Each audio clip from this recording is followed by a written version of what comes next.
Queensland's next property boom, it's starting.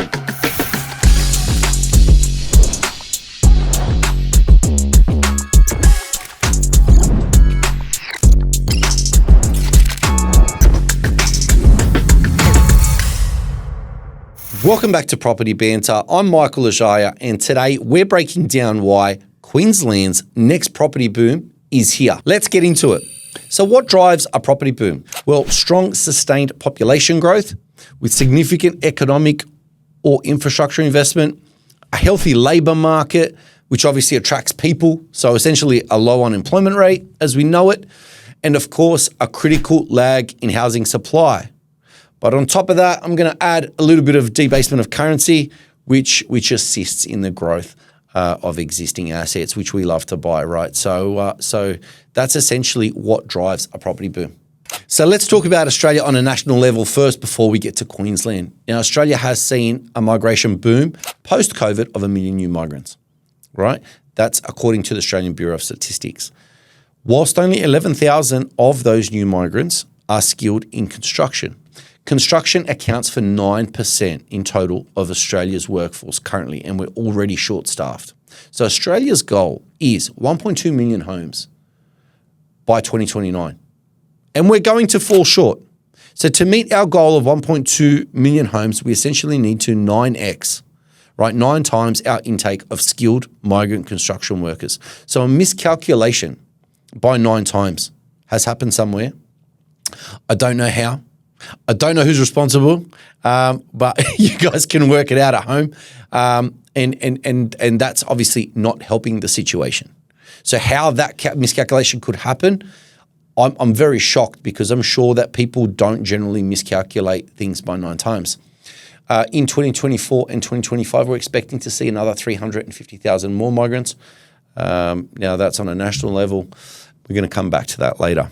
So now back to Queensland. We have 29,000 plus interstate migrants that have made Queensland their home from mostly the southern states. Queensland has led interstate migration in Australia ahead of any other state over the course of the last decade.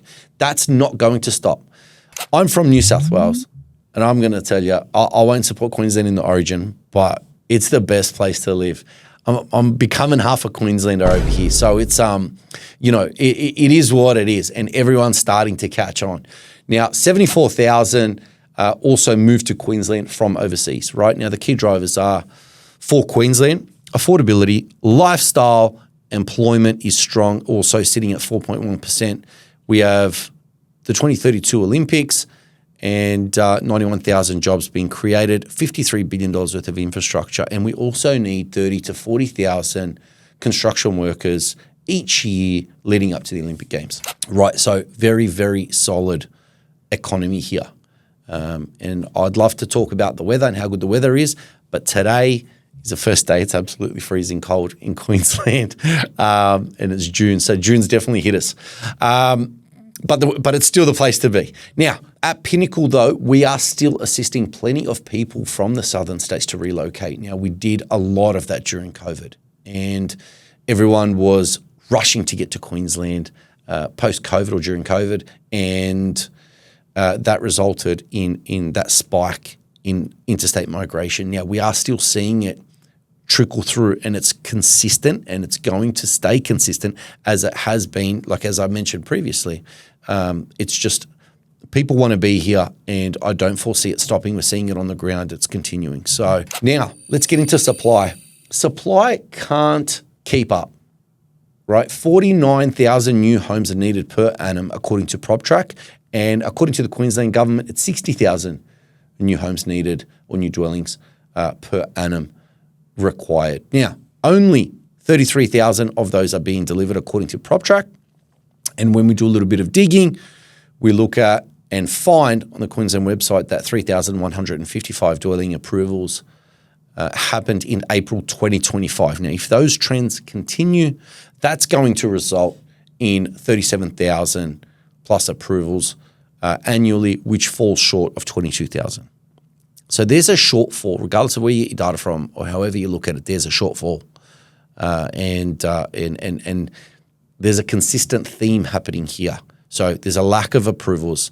There's a lack of skilled migration coming in to focus on construction. The writing's on the wall. Something's not adding up. Somebody can't add up. Or, is the system broken or is the system built by design? We'll come back to that a little bit later. To put into perspective, PropTrack is predicting 330,000 home shortfall, right, by 2045, and realestate.com.au is predicting a 96,000 home shortfall by 2029. So whichever way you look at it, there's a shortage. Now that shortage translates to on the ground as well. The on the ground signs that we see as on the ground buyers agents here, there is way less listings coming to market. There's more competition for stock, right? It's not stopping, and and everything's translated to on the ground. We're seeing that price pressure. It's already started. Post-election, everyone's got a lot more confidence, and rate cuts are here. We're predicted to have more rate cuts coming soon, and we are seeing a 1% vacancy rate for Brisbane right now. And a lot of the places, or the houses in the suburbs we're buying, like we just picked one up, a 4-bedroom, under 800K on the outskirts. It's not in Brisbane City Council, but on the outskirts with a 0.7% vacancy rate for that suburb. So let's talk about regional growth. So Queensland has had not just Southeast Queensland grow a great deal in the last 5 years, but regional growth. So we're seeing regional growth due to a variety of factors. We've seen a lot of Southerners investing in regional Queensland due to its affordability post-COVID. And a lot of people that bought Brisbane properties that went up in value are buying regional. We are seeing locals in Southeast Queensland, Gold Coast, Brisbane and Sunshine Coast that are, buying properties for investment and or relocating to central and northern Queensland as well. And that shift is driven by affordability and obviously a lot more people working on Zoom and Teams in this, post-COVID world. That's become the norm. So I think that trend's going to continue. And as discussed before, a lot of people internally move around our state, but not a lot of them move south. So when we look at the amount of skilled migration that's being brought in, when we look at the lack of approvals, when we look at the amount of demand that we've discussed, something's not right here. And you can clearly see that the system is not broken. It's by design. Over the course of my last 20 years since I bought my first property, it was hard back then. I was on $15 an hour and I had to work 7 days a week to be able to afford my first property. And you can't afford something if you've got no money. If you're broke, everything's expensive. And people need to get in to their homes, to their first home, to an investment property or whatever it may be. And I'm seeing that it's not getting any easier for the average Australian. It's not. And we don't come from money, and I'm sure a lot of you watching this right now at home don't have a trust fund. Neither did I. We come from a working class background, and it's getting harder and harder. And the reason is because the system is built by design. It's not broken. It's how it's supposed to be.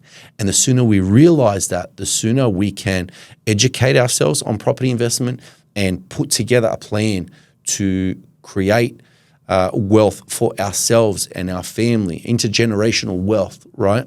So as a buyer's agent of 11 years, I've never seen a market this hard to get into. And we all know I love to buy a bargain, right? I like to buy under market value.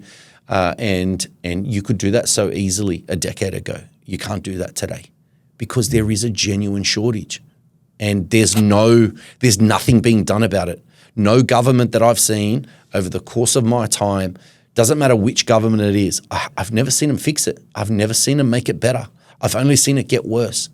So if anything, we talk about trend lines in data, it's trending the wrong way and it's not going to get better. So I wanted to leave you with that. Have a think about that. But let me break down one final thing. An $800,000 average 422 house on a 600 square meter block, which can be currently bought for between $750,000 and $800,000. Maybe not in a Brisbane City Council, but just outside of Brisbane City Council in Brisbane, that can be bought for $800K. I predict that property to be worth $1.3, $1.4 million around the time of the Olympic Games.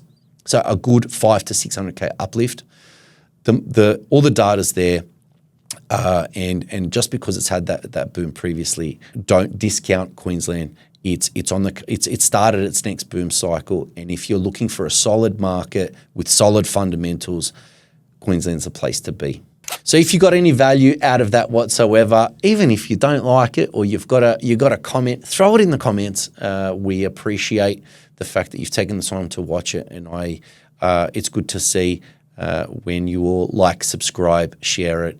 It motivates me to make more quality content like this. So until next time on Property Banter, take care.